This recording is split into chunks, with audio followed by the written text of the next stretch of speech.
Mount Everest, the highest place on Earth. It's the holy grail for mountaineers and a lifelong obsession for Australian climber Lincoln Hall. My fascination with Everest began in the 1980s. I became so obsessed with climbing that I just kept going as far with it as I could. And that took me to Everest.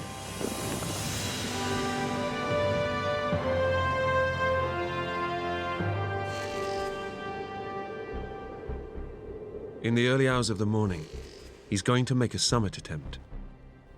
But it won't be his first. 22 years ago, Lincoln got to within 1,500 feet of the summit before conditions became too dangerous and he was forced to abort his climb.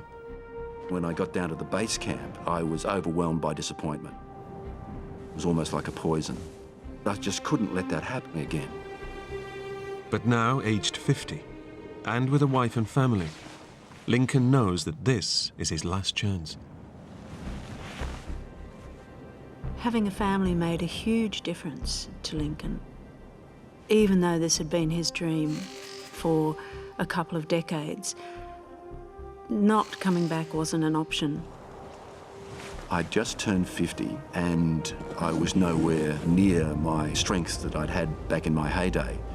And I knew that the only way I was going to get through this was through the strength of my mind.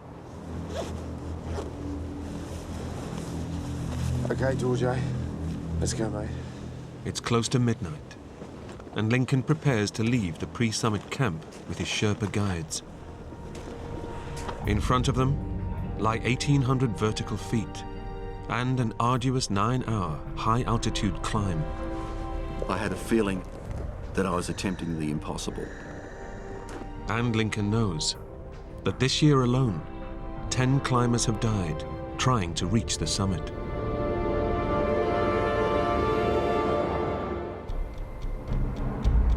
At a lower camp, Lincoln's close friend and expedition colleague, Mike Dillon, is monitoring his climb. Lincoln and I had been friends for many years.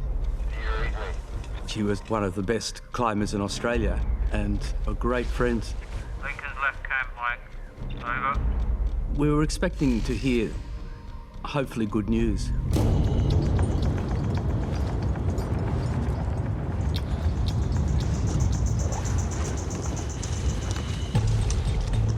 Lincoln is now climbing in what's known as the death zone, an altitude starved of oxygen, where every step is a test of endurance.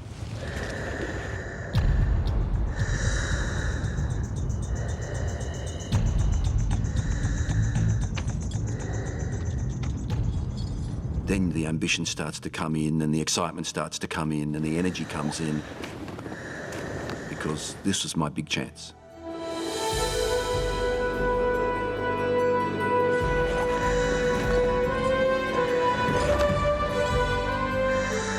It was wonderful. There were stars everywhere and it just felt like you'd already left the planet.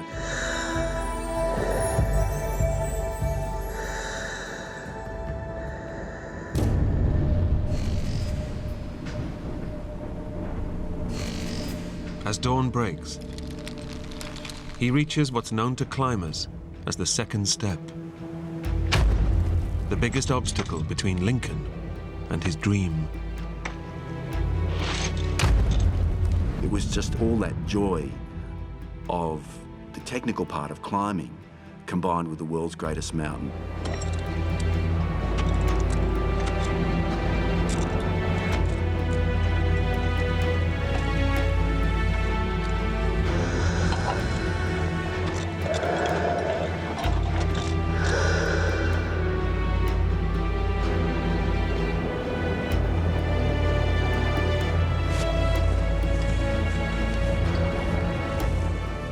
And the mountains had started to take shape. We could see the ghostly shape of the summit pyramid.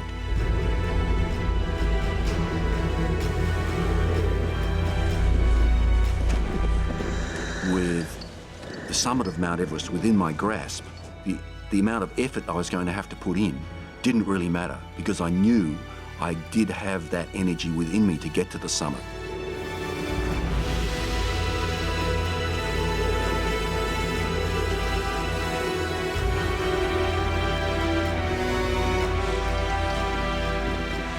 those last steps were really difficult. But I knew I would get there.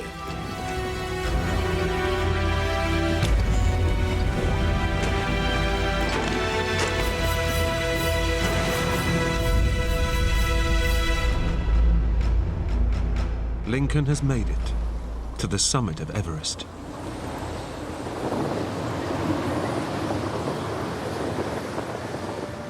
He's on top of the world.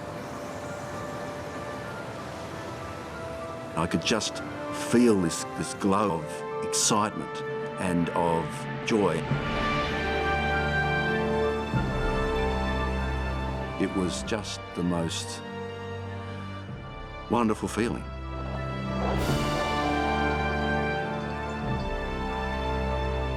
"25 years since I'd started thinking about Everest, and finally I was here. And just the immensity of the view, the distance that you could see, the curvature of the earth. It was just beautiful.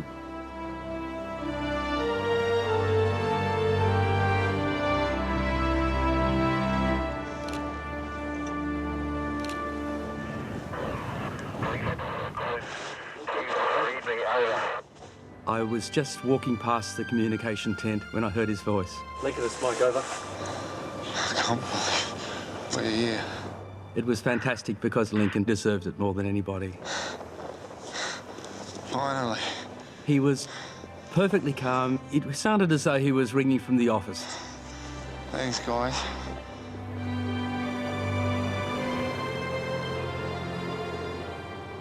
Just remember, though, you're only halfway there, okay? We'll celebrate when you get back, over. Somebody has to remind you that although it's a beautiful view, get down is a crucial thing, and get down quickly. When you get to the summit, you're only halfway there. Reaching the summit isn't being a good mountaineer, it's coming back home every time. Lincoln knows they must descend immediately from the death zone, as no one can survive at this altitude for long. The death zone has earned its name because it's at a height where your body is literally dying. With the shortage of oxygen, it's very easy to let a little error slip past you, and that can lead to death. Lincoln and his guides now face a grueling 3-hour descent to get back to the pre-summit camp. That extra energy that you had from achieving your ambition, suddenly you don't have that ambition and you're just filled with tiredness.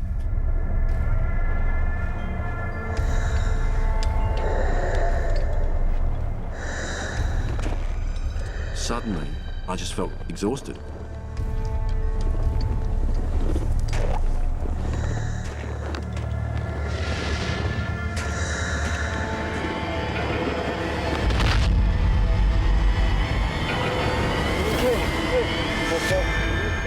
Then I became overwhelmed with lethargy.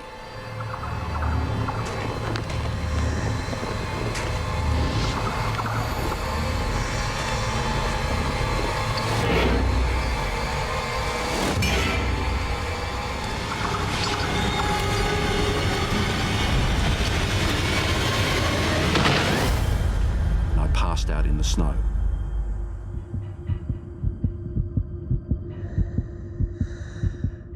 Suffering from a severe form of altitude sickness, oxygen starvation is causing blood vessels to leak fluid into Lincoln's brain.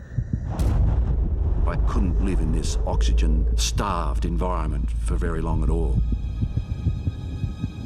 If he doesn't get up and get down the mountain fast, he'll die.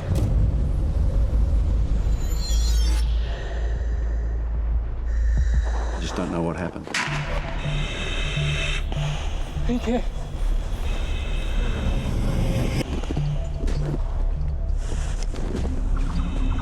Dirigez to base camp. Dorsha, this is Mike from base camp, over. Lincoln is down. He's breathing. At base camp, Lincoln's friend Mike Dillon knows this is desperate news. Lincoln is suffering from severe altitude sickness, or cerebral edema. We started to be very worried because when you get cerebral edema at that height, it's very unlikely that you'll live. Pressure is being put onto your brain. There's nowhere for that pressure to go. So it makes you go delirious and you die. Is he talking? Is he making any sense? Over. Negative. Cerebral edema can kill people instantly, but we knew that sometimes it can take a little while. Close to the summit of Mount Everest, it's impossible to bring Lincoln down. No one has the physical strength to carry anyone down from that height. Lincoln. Helicopters can rescue you from ships, from being lost in the bush. You can be rescued from the water, but you can't be rescued from the summit of Mount Everest. Over decades, more than 200 people have been left for dead near the summit of Everest.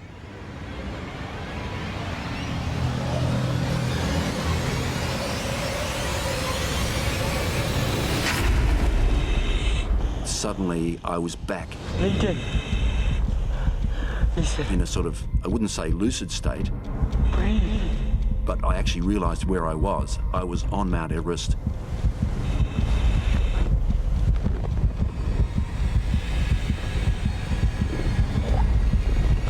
He's getting up now. He's getting up.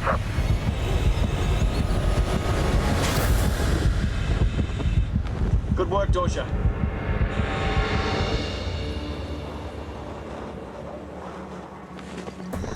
I was lucid enough to realize that I really had to get down as quickly as I could. But the fluid, causing pressure on his brain, is now leading to a dangerous loss of physical control. I was going incredibly slowly. I could hardly walk. I was just so weak. Everything was difficult. I would tell my legs to move and they wouldn't. And I'd force them to move and I'd take the other leg and do the same thing.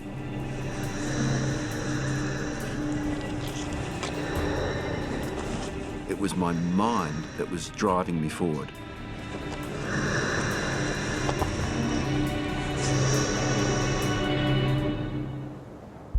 Somehow, Lincoln manages to make it back to the second step.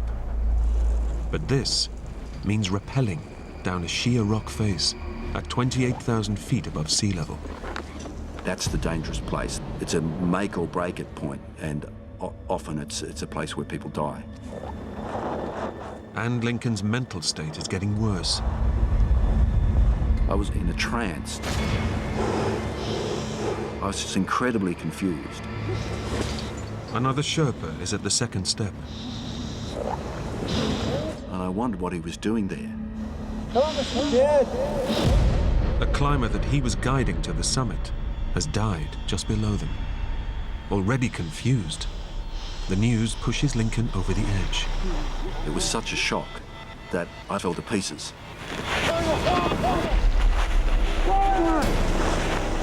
It was me battling the Sherpas. I was really on the very edge. It's an 11,000 foot drop. That's where I wanted to jump.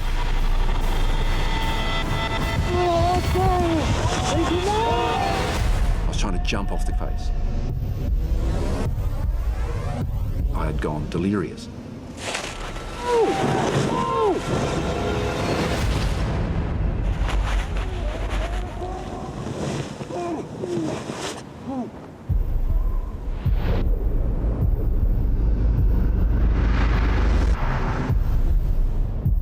My family would be destroyed.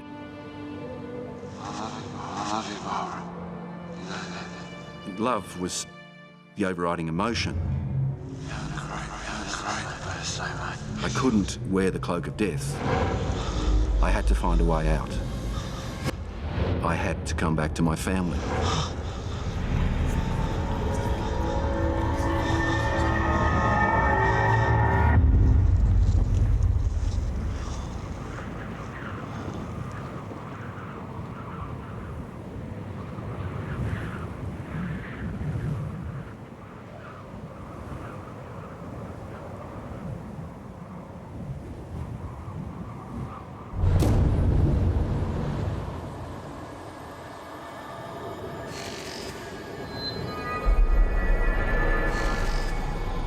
It's been 12 hours since Lincoln Hall's lifeless body was left to die.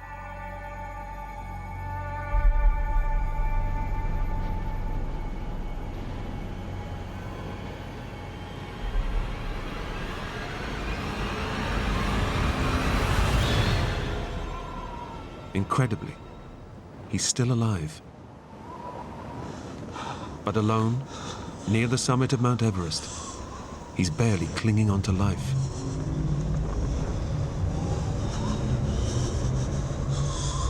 The earth was beneath my feet, and I thought, that can't be right. That can't possibly be right. This huge mountain can't be moving. Therefore, I must be on a boat.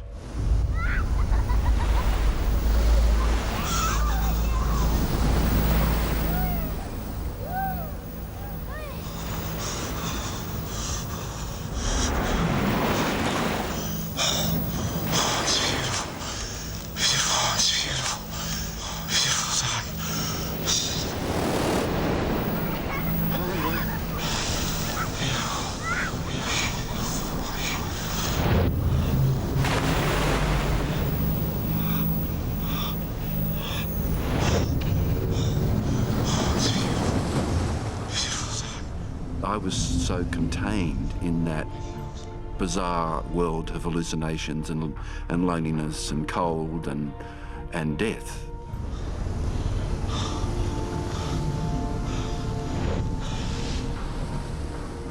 I didn't know where I was.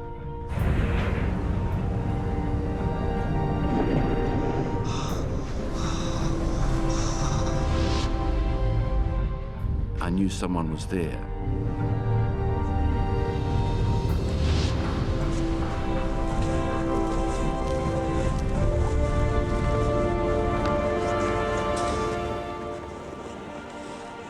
It was all very confusing because I'd been living in a very intense world of being alone and coping with that, and suddenly there were other people who'd come from somewhere. Leading one of the very last climbing parties of the season, Everest guide Dan Mazur has found Lincoln by chance. That was actually the last day that there was anyone else on the mountain. Those 4 final climbers would have been expecting to step over my dead body.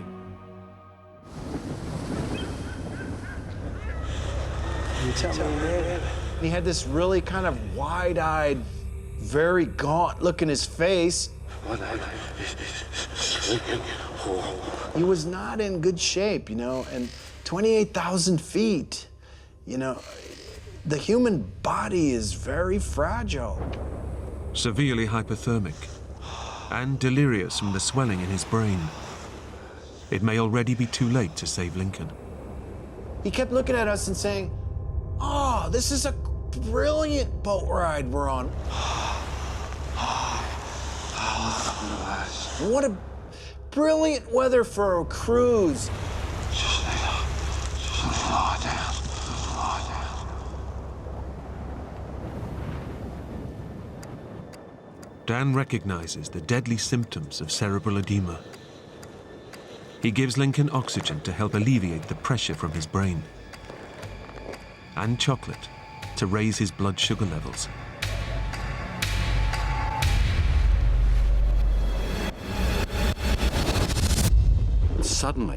Suddenly, I was in the real world. I just didn't remember what happened. Lincoln is pulled back from the brink of death. Stand sir. On 7 Summit. Team. Over. This is 7 Summits, Dan. Go ahead, over. We suddenly heard a guide's voice come on the radio. You have somebody called Lincoln Hall with your team. Lincoln died? He died last night. Over. He's alive. You're kidding me. It was pretty amazing. We were still in a state of shock. We hadn't really taken in Lincoln's death, really, to be honest. And now we had this extra news to take in that Lincoln wasn't dead. A team of Sherpas is quickly mobilized to rescue Lincoln. But they are 4 hours away. And Lincoln has already slipped back into a delirious state. You can slip away into unconsciousness and coma and death extremely rapidly up there. I was hallucinating madly. He turns on those trying to save him. He fought us. He took off his oxygen mask, he ripped it off. Something here. I was trying to go back up the mountain. In fact, I was on the edge of death.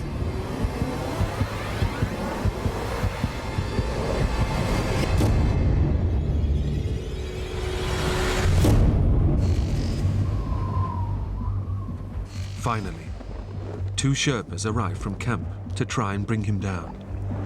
Already exhausted from a 4-hour ascent, Lincoln's life is now in their hands. The Sherpas had no idea of how fragile I was.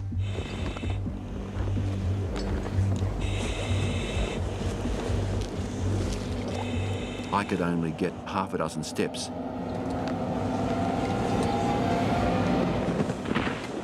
Before I had to collapse in the snow. The Sherpas must now get Lincoln down 7,000 feet.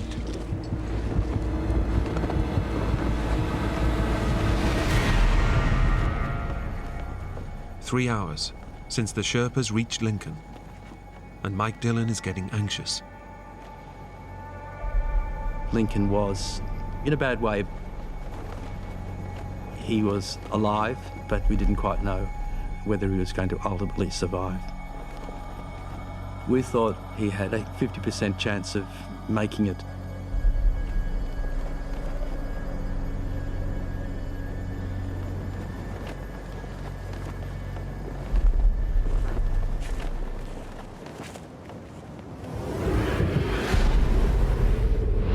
And as another night falls, Lincoln's progress is painfully slow. The Sherpas know that their lives are now on the line. I was saying we have to go more slowly. Move! Go!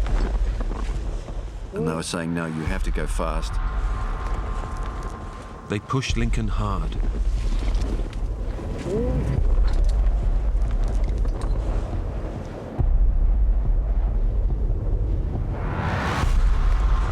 Keep going!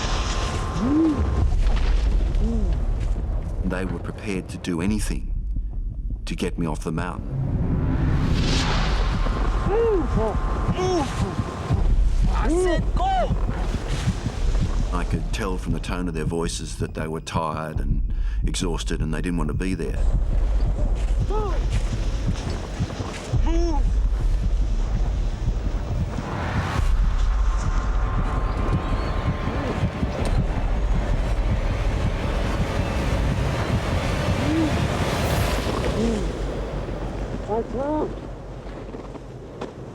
Get up! One of them went to hit me with his ice axe.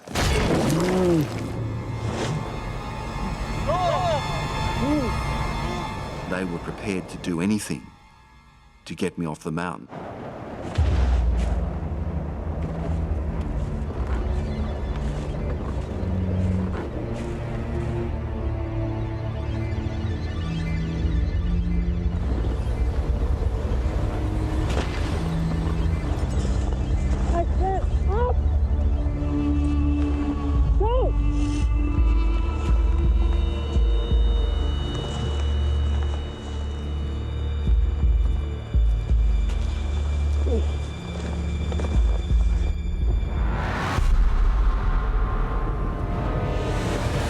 Go! Keep going! 10 hours since the start of the rescue, Lincoln is losing his battle with hypothermia and cerebral edema.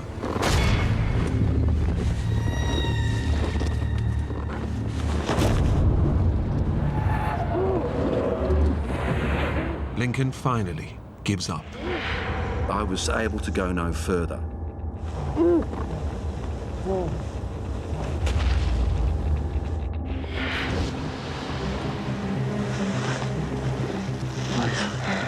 Bravery. Just bravery.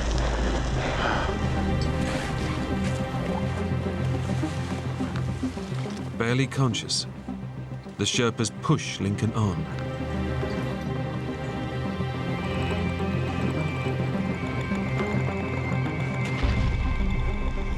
The only thing I could do was just to hold on to my commitment to find a way through this.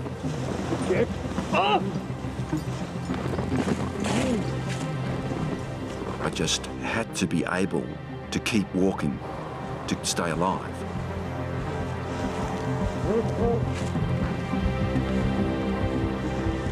But I was going to do it. I was going to get back so I could get home. We're close, Lincoln. We're close.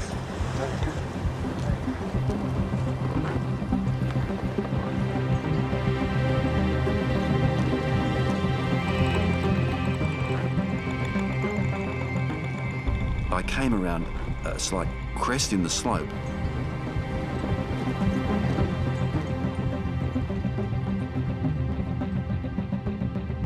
And I thought, this is it.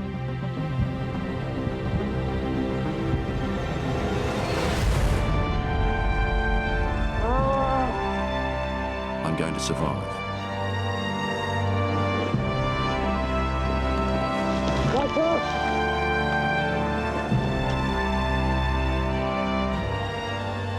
It was just a flood of relief.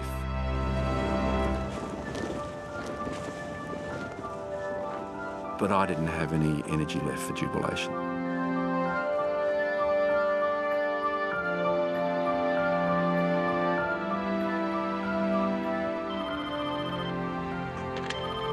Hello?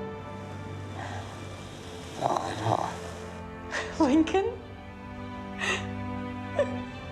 Lincoln's voice was so hoarse, I couldn't believe it was him. It's okay. She knew it was me. And that was just the most wonderful moment. It's okay, baby. I'm okay, I'm fine.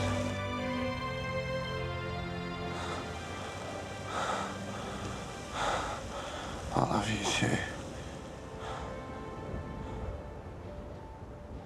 I came so close to destroying the family that I loved so much that I vowed that I would never let anything like this ever happen again. At great personal risk, the Sherpas saved Lincoln's life. I really wanted them to know that they'd saved my life and that I would be forever grateful.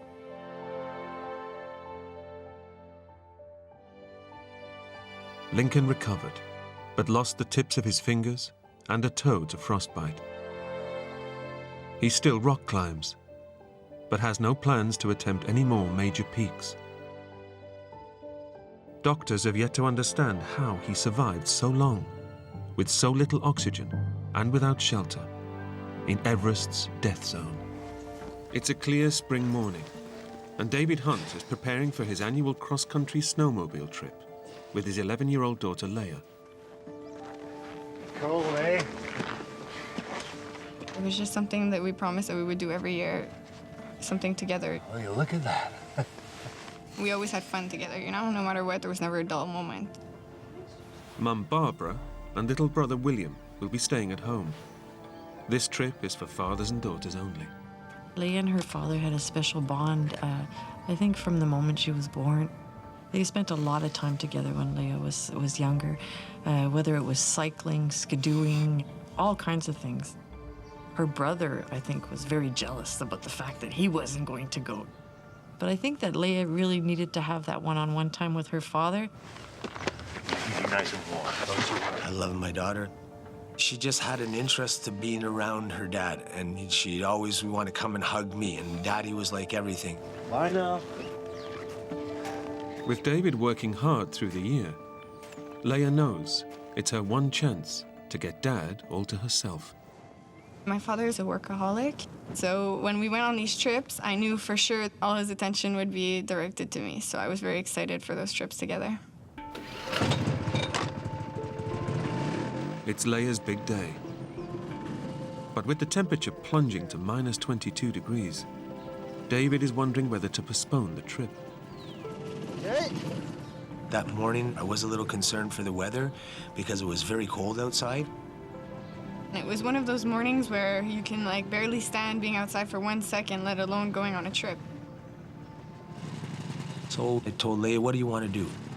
I was just so excited to go that I decided to go anyway. Okay.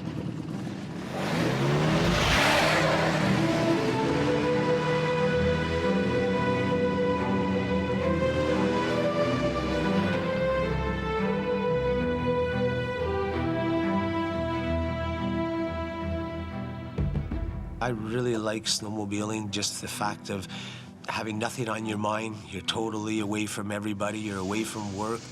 You can just enjoy the scenery and everything around you. It's so cold outside, but yet you don't feel cold at all because you're having such a blast.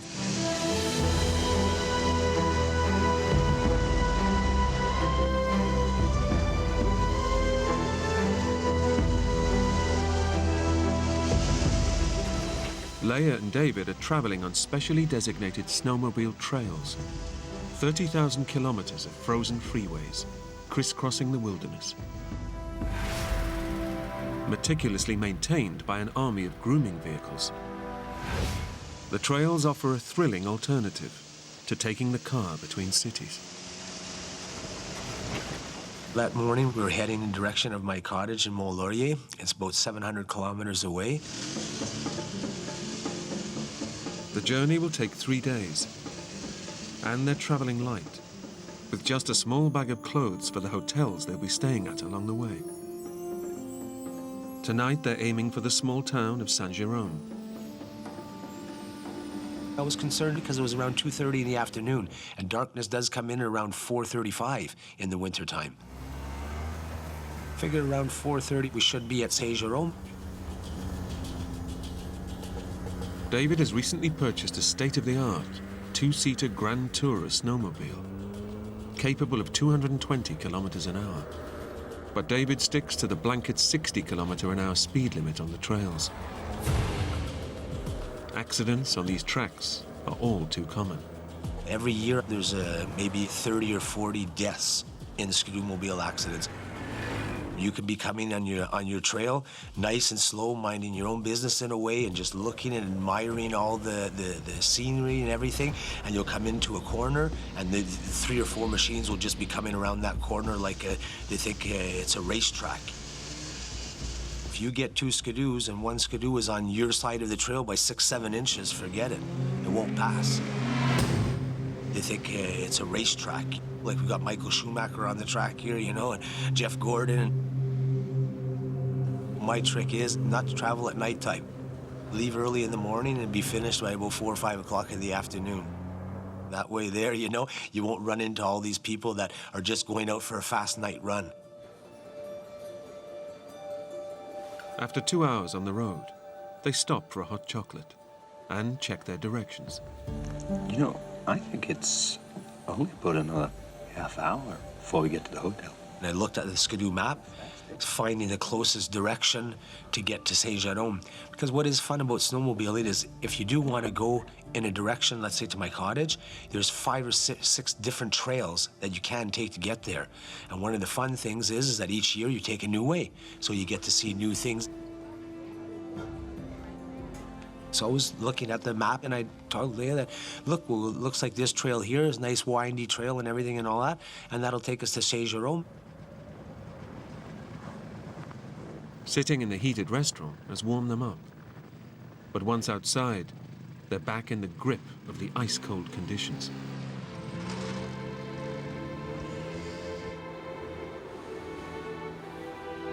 The temperature, which hasn't crept above -20 Celsius all day, is now beginning to fall. It was very, very icy and very, very cold. The wind would blow us. It was incredibly, incredibly cold. But right now, David isn't worried about the drop in temperature. I had no concerns on us being very, very cold. The only thing that could go wrong is that if we broke down, but then I figured we'd be able to walk. I had bought brand new suits for me and Leia, so I figured you got the best of equipment, the best for warmth, you got it all, you know, so you might get cold a bit. You're not gonna freeze, you know what I mean? And to get cold a bit, well, that's we don't mind, you know what I mean? It's wintertime, we live in Quebec, you know, you're supposed to get rosy cheeks, you're supposed to get a bit cold. Leia is already dreaming about her favorite part of their trips, diving into a heated hotel swimming pool. That was my passion. I loved being in pools. And so the idea of having a heated pool was always very exciting for me.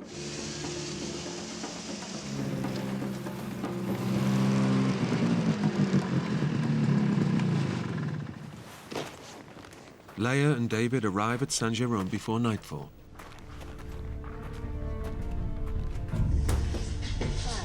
Hi there. You have vacancies? Yes, we do. Excellent. And do you have a pool? Unfortunately, we don't have a pool. When we entered the hotel, we noticed that they didn't have a pool. And I looked forward to going into their heated pool so much that I convinced my father to go on for another hour until we reached the next hotel where they had a pool. Like any doting father, Thank you. David can't say no to his daughter. So I looked at the map and I said, well, we're about an hour and a half away. So I figured, okay, Leia, no problem at all, then let's continue. We got about another hour and a half to go.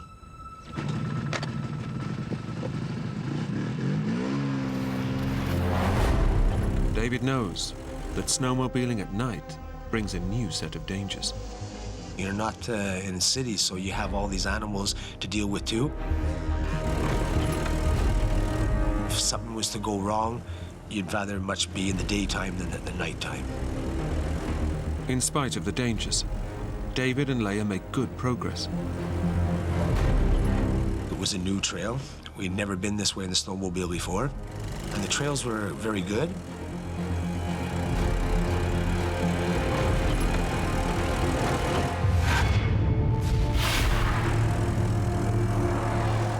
But 30 minutes later, the trail Leia and David are on starts to change.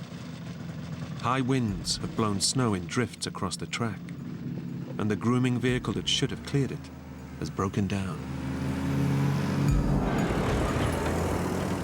The visibility of the trail was very, very bad. You really had to be cautious. David has to stay focused. Hidden dangers lie beneath the snow.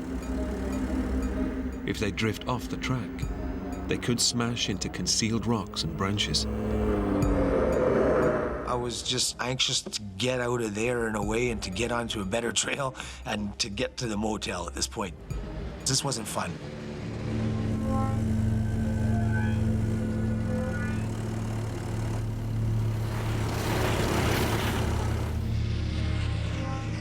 With the light fading and the trail fast vanishing, David considers his options.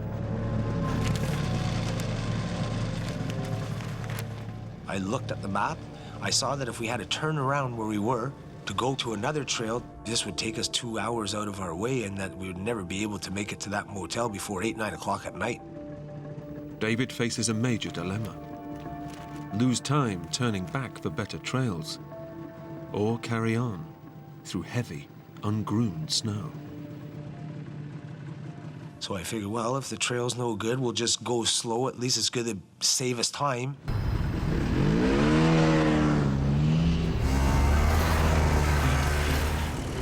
David presses on, hoping the trail will improve. But up ahead, a hidden trap awaits them. Metal guardrails, buried by the drifts, lurk just beneath the snow. All of a sudden, my ski was stuck. The metal skis are caught on the rails. I was just trying to turn the skidoo, and it wouldn't turn. It's steering them towards the edge of a ravine. My first reaction was to turn around and take Leia and throw her off. And then I realized...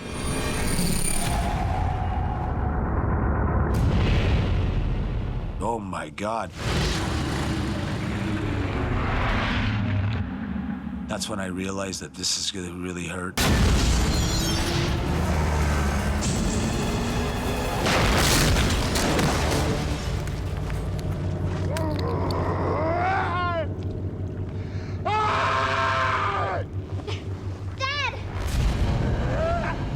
down at him and I saw him in the bottom of the ravine. I guess in that moment, I just kind of froze over.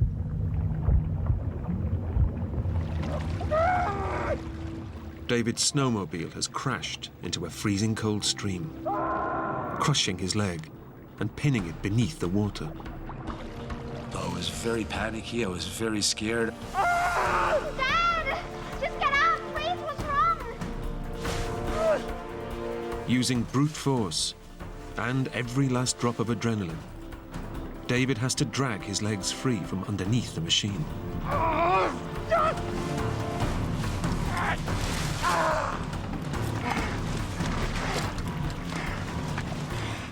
But when he tries to stand, When he got up, I figured everything was fine, like we were going to walk out of it, until he fell. I realized that there was something very severely wrong with my knee. when David crash-landed in the bottom of the ravine, it wasn't just the ice that shattered. Pinned underneath 270 kilos of falling metal, David's knee took the full force of the impact and is now smashed into 15 fragments of broken bone. The slightest movement causes these jagged shards to grind against the surrounding tissue. It felt like somebody had taken a hammer and smashing your knee right against concrete. Leia! Throbbing pain that I've never experienced before in all my life. Dad! Dad, please, just get up! David needs to get out of the ravine and back to a hospital fast.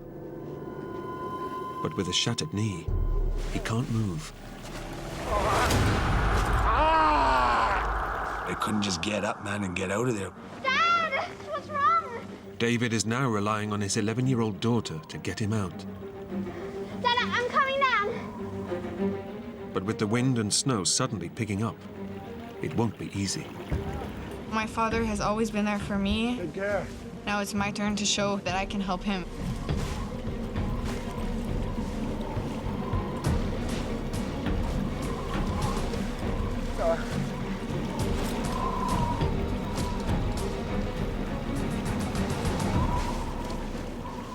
Leia's made it, but there's no time to rest. Their best chance of rescue is being spotted by another snowmobile. Unless they can get back up to the trail, nobody will see them. We were so far down that if a snowmobile drove by, they wouldn't see us, so we had to get up there. Okay, slow. No, slow. I tried to pull him, but he's a man. I'm an 11-year-old child, so it was kind of impossible to do. Okay, again, one more time. I'm like paralyzed now in a way, you know what I mean? The minute you make any movement, it's a throbbing pain. Realizing her arms aren't strong enough to pull her father up, Leia braces her body and uses her legs instead. So I'd grab her leg and I would pull myself up about a foot at a time. Then Leia would back up, brace her hands very well in the snow on each side again, and I'd grab onto that leg that she would put down, and I would pull myself up another foot.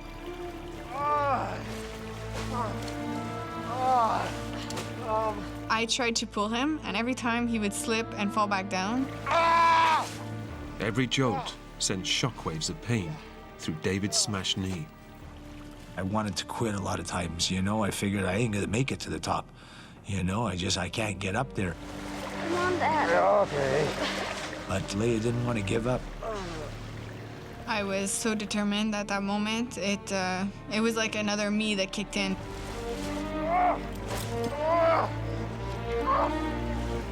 Girl, come on. Doing great, Leia. Oh.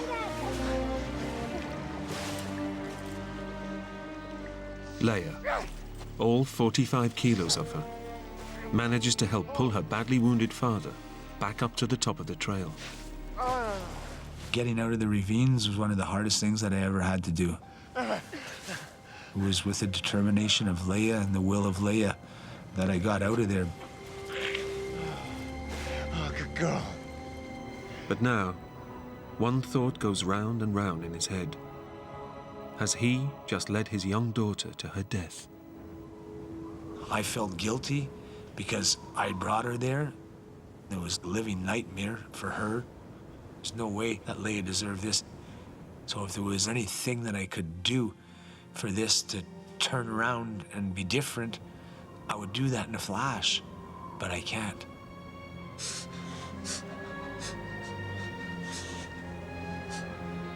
I was worried that if I fell asleep, that I would just not wake up. I didn't want Leia to wake up and for me not to be there. We gotta survive. We gotta survive no matter what.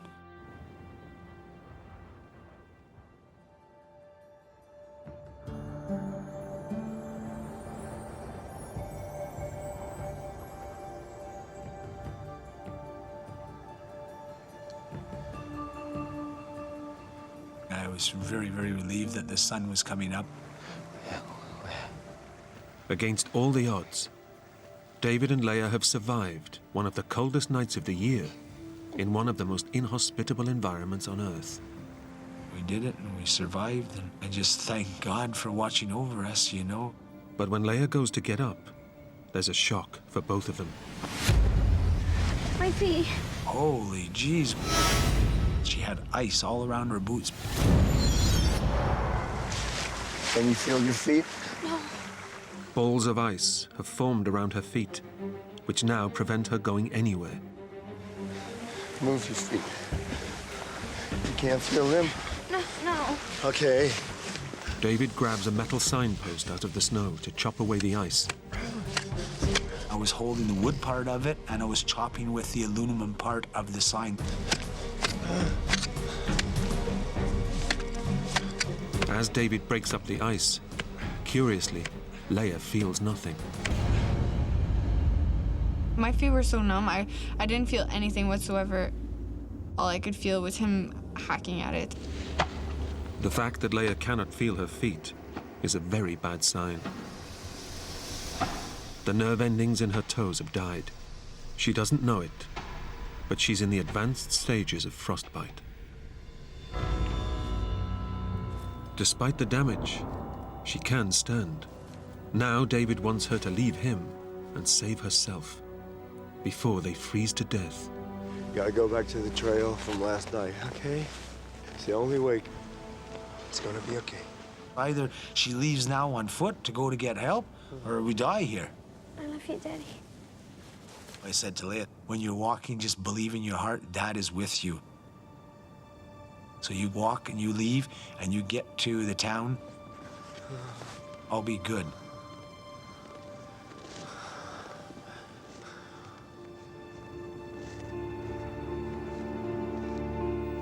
Dragging her numbed feet through the snow, Leia heads out once more to find help.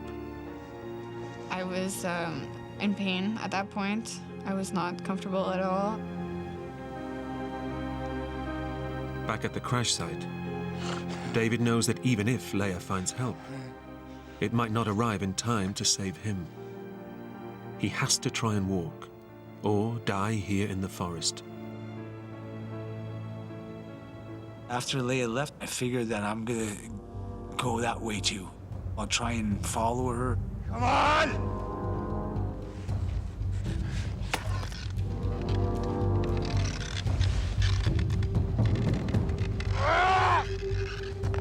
Although his knee is shattered, David summons the courage to stand up. I grabbed that post and I made it up. I just fell down and was unconscious.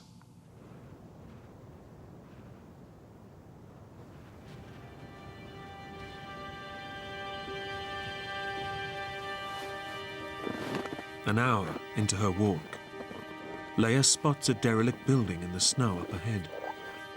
As I went up the hill, I noticed a little lodge. So I walked up to it and I noticed that it was a little cabin or something, maybe for fishing or hunting. I was so disappointed because I wish I would have seen it the night before and I would have been able to drag my father towards it or something so that we could have gone in it, you know? So I was very disappointed at that moment. As Leia pushes on, she starts to worry that she'll never find help. I felt like I was not getting anywhere. When you're in the woods like that, often it all looks a bit the same. Leia doesn't know it, but now every second counts in the race to find help. Her next decision, to go left or right, could seal her father's fate. As I was walking, I reached the point where I had turned off the night before to go into the lake. I remember my father told me it's very important to always stick to your right, he told me.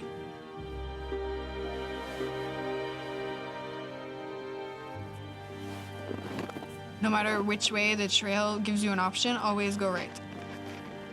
Leia goes right, hoping that the path will take her towards the town and the chance to save her father.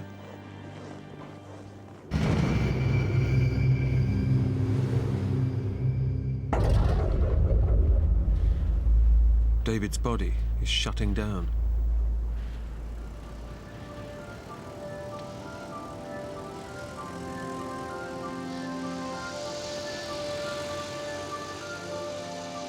Hours later, a family on a snowmobile trip spot David's body in the snow.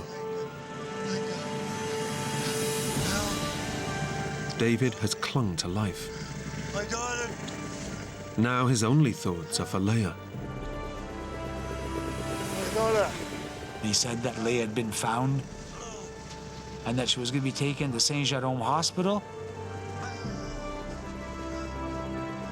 It was a sigh of relief that we succeeded. We made it. You know, we're not going to die here. It's not our time. Honey. Incredibly, Leia and David are rescued just a few hours apart. Leia walking into a nearby town on her badly damaged feet. I was so happy. I was crying. I was so happy.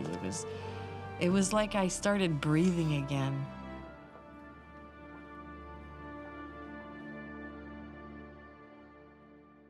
Leia and David survived their ordeal, but sustained lifelong injuries. David underwent reconstructive surgery on his shattered knee. But Leia's injuries were more severe. Partial amputations of both her feet were necessary after suffering acute frostbite. I really do feel lucky to be alive. The doctors thought that I would have been amputated close to my knees, and I managed to be able to keep both of my heels, so I'm incredibly lucky for that. And I thank God every day for it.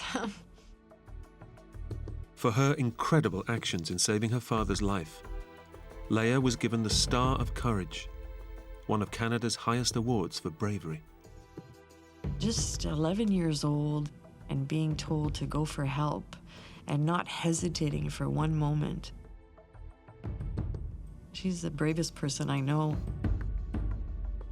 I would have never got out of there without Leia. Never, ever. It was Leia that saved my life. She's my hero, you know? She's everything to me, that girl.